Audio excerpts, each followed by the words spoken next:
In the name of Allah, the most merciful and mighty, praise be to Allah, Lord of the world। आज हमारा lecture है वो human respiratory system और gases exchange in human.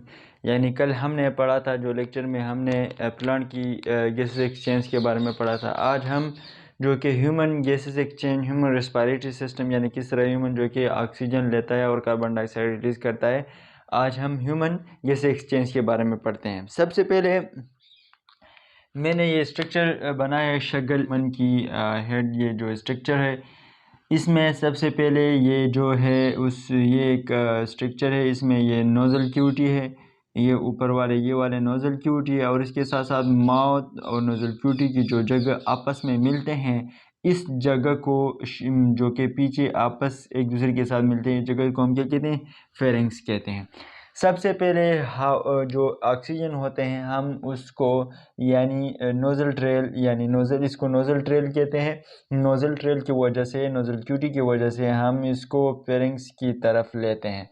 जब हम इसको pharynx की तरफ लेते हैं तो क्या होता है, फिर ये फेरिंग्स जो है ये मस्कुलर से बना होते हैं। ये फिर आगे लेरिंग्स तक, ये जो जगह है ये जो गोल जगह है ये लेरिंग्स है, वो लेरिंग्स तक पहुंच जाते हैं। लेरिंग्स क्या है? लेरिंग्स एक वॉइस बॉक्स है।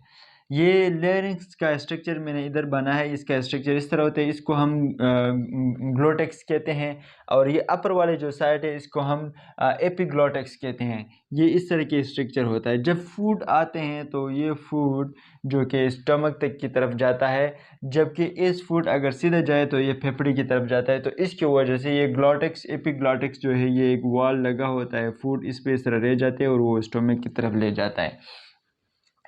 ये एपिग्लोटिक्स जो है ये इसकी ये जो बने होते हैं इसकी जो मसल बने होते हैं, ये मसल जो कि विक्यूल कॉर्ड से बने होते हैं, जो कि म्यूकस मेम्ब्रेन से बने होते हैं और ये बहुत नरम होते हैं। इसके साथ साथ जब ये हवा नीचे गुजरती है तो इस तरह के जो कि इस तरह के एक रिंग की तरह एक शक्ल होता है और ये रिंग का शक्ल जो है ये इसका बहुत अहम रोल है। इस रिंग शक्ल ये सी शेप का होता है। जब ह्यूमन इस तरह होते हैं तो ये एक पिप की तरह है सी शेप। जब इस तरह होते हैं तो इससे क्या होता है, ऑक्सीजन बंद नहीं होता है, क्योंकि ये जो कि ये फोल्ड रिफोल्ड होते हैं। ये इसके फंक्शन ये, और इसको हम क्या कहते हैं, इसको हम ट्रेकिया बोलते हैं। ये 5 नंबर है, इसको हम क्या बोलते हैं, इसको हम ट्रेकिया बोलते हैं, जिससे हवा गुजरते हैं, फूड गुजरते हैं। ये ट्रेकिया जो कि हवा गुजरते हैं जिससे ये ट्रेकिया फिर आगे हमारे लंग्स जो है वो 2 टाइप्स पे डिवाइड है। लंग्स जो है उसकी 2 टाइप्स है, एक राइट लंग है, एक लेफ्ट लंग है। जब लेफ्ट लंग होते हैं, एक राइट लंग्स होते हैं। ब्रोंक्यूल जो होते हैं, ब्रोंकस, ये एक जो है इसके एक पे ये ट्रिक या फिर 2 हिस्से में डिवाइड होते हैं, इसको हम क्या कहते हैं, ब्रोंकस कहते हैं। ये ब्रोंकस जो होते हैं ये एक लेफ्ट लंग्स पे लेफ्ट लंग में जाता है और एक जो है राइट लंग में जाता है। ये लेफ्ट जो है लंग्स जो है ये थोड़ा राइट लंग से ऊपर होता है, क्योंकि इसकी एक ये जगह जो है इस पे हार्ड होता है। ये इस तरह अंदर की तरफ जो इसका शेप होता है ये हार्ड होता है, इसलिए ये लेफ्ट लंग जो थे वो थोड़ा ऊपर होता है। इस लेफ्ट लंग के ये ब्रोंक्यूल्स जो होते हैं, ये ब्रोंकस, ये आगे फर्दर ये कोई डिवाइड है और इसको हम क्या कहते हैं, ब्रोंक्यूल्स। इसको हम ब्रोंक्यूल्स कहते हैं, जो कि 1 मिलीमीटर इसके साइज होते हैं, ब्रोंकस। और ये इसकी फेफड़े के अंदर जो एक मेम्ब्रेन होते हैं इसकी प्रोटेक्शन के लिए, जो मेम्ब्रेन जो किसकी ब्रोंकस की प्रोटेक्शन के लिए मेम्ब्रेन होते हैं, इस मेम्ब्रेन को हम कहते हैं प्लूरल मेम्ब्रेन कहते हैं, जो कि प्रोटेक्शन करता है ब्रोंकस ब्रोंक्यूल्स वगैरह की। ये एक जो कि ब्रोंकस हम इधर ब्रोंक्यूल्स जो कि एक ब्रोंक्यूल्स हम इधर लेते हैं कि इसमें आगे क्या होते हैं। जब ये एक ब्रोंक्यूल से जब ऑक्सीजन इस तरफ इसमें आ जाते हैं तो इसके ईयर सेक बोलते हैं इसकी जगह को, और ये जगह जो है इसको एलो जिसके एल्वेलाई कहते हैं।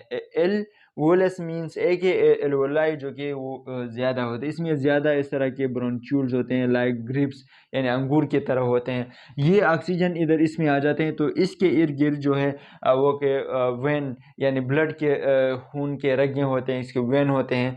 पल्मोनरी वेन के ज़रिए ये ब्लड, जब ये ऑक्सीजन इसमें आता है तो पल्मोनरी वेन के ज़रिए ये ऑक्सीजन ये ब्लड जो है ये निकलता है, पल्मोनरी वेन के ज़रिए ये हार्ट तक पहुंचाता है, हार्ट तक पहुंच जाता है। जब ये हार्ट तक पहुंच जाता है तो कार्बन डाइऑक्साइड ब्लड, ये एक हमारे पास वेन है फॉर एग्जांपल, इसमें कार्बन डाइऑक्साइड, ये कार्बन डाइऑक्साइड अगेन जो कि ये डीऑक्सीनेटेड ब्लड जो कि पल्मोनरी वेन के ज़रिए जो कि ये फेफड़े तक जाते हैं और हार्ट तक जाते हैं, हार्ट से फिर फेफड़े, फिर जो कि पल्मोनरी यानी आर्टरी के ज़रिए ये जो कि पल्मोनरी वेन के ज़रिए ऑक्सीनेटेड ब्लड आता है, जो कि हार्ट से फेफड़े तक जो ब्लड जाते हैं वो पल्मोनरी वेन आर्टरी के ज़रिए डीऑक्सीनेटेड ब्लड जाता है। तो इधर ये पल्मोनरी, ये ऑक्सीजन है फॉर पल्मोनरी वेन के ज़रिए ये हार्ट तक आ जाते हैं, फिर अगेन से कार्बन डाइऑक्साइड के जो डीऑक्सीनेटेड ब्लड होते हैं वो लंग्स पल्मोनरी आर्टरी तक जाते हुए, आर्टरी की वजह से आर्टरी में यानी जो एक ब्लड है